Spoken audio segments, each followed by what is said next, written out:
اور فرمایا کہ جب کوئی مسلمان کسی کا جنازہ پڑھتے ہیں نا تو جنازہ پڑھنے والے اگر کم از کم 40 افراد ہوں، 40 افراد، اللہ تعالیٰ ان کی دعا میت کے حق میں قبول فرما کر میت کی بخشش فرما دیتا ہے۔ اگر ہم نے کسی کا جنازہ پڑھا اور وہ اللہ کا ولی ہو، جنتی ہو، نیک بندہ ہو، رب تعالیٰ اس میت کے صدقے میں پڑھنے والوں کی بخشش فرما دیتا ہے۔ جس نے جنازہ پڑھا اللہ تعالیٰ اس کی بخشش فرما دیتا ہے۔ اور فرمایا کہ جب کسی نیک بندے کا جنازہ پڑھا جاتا ہے نا تو اللہ تعالیٰ فرماتا ہے کہ ان لوگوں کو میں عذاب دوں جس نے میرے نیک بندے کا جنازہ پڑھا ہو، اللہ تعالیٰ پڑھنے والوں سے عذاب کو دور فرما دیتا ہے۔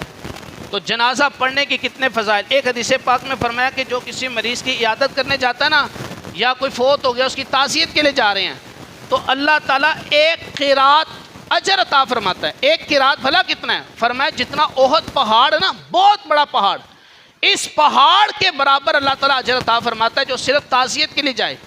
پھر فرمایا جو جنازے کے ساتھ ساتھ جائے اللہ اسے 2 قرات اجر عطا فرماتا ہے، یعنی 2 قرات سے مراد 2 احد پہاڑ ہو نا، اتنا ثواب۔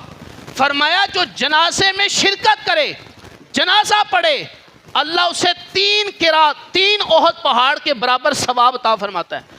اور جنازے کے بعد جو تدفین کے ساتھ قبر میں تک جائے، تدفین کے لیے قبر تک جائے، اللہ اسے 4 قرات، 4 احد پہاڑوں کے برابر اللہ ثواب عطا فرماتا ہے۔ تو کتنا ثواب ہی ثواب ہے۔ مسلمان کی دل جوئی ہے، حق اس کا ادا ہوتا ہے۔ ظاہر آج ہم کسی کے غمی کے موقع میں ساتھ ہوں گے، کل کو ہمارے ساتھ بھی مسئلہ ہونا ہے، کل کو ہم نے بھی دنیا سے جانا ہے تو لوگ ہمارے بھی جنازہ پڑھنے کے لیے آئیں گے۔ تو اندازہ لگائیں کہ ہم کسی کا اگر جنازہ پڑھتے ہیں تو ہمارے لیے اس میں کتنا ثواب ہے، ہمارے لیے بھی ثواب ہے، اور جس کے لیے جنازہ پڑھا جا رہا ہے اس کے لیے بھی ثواب ہی ثواب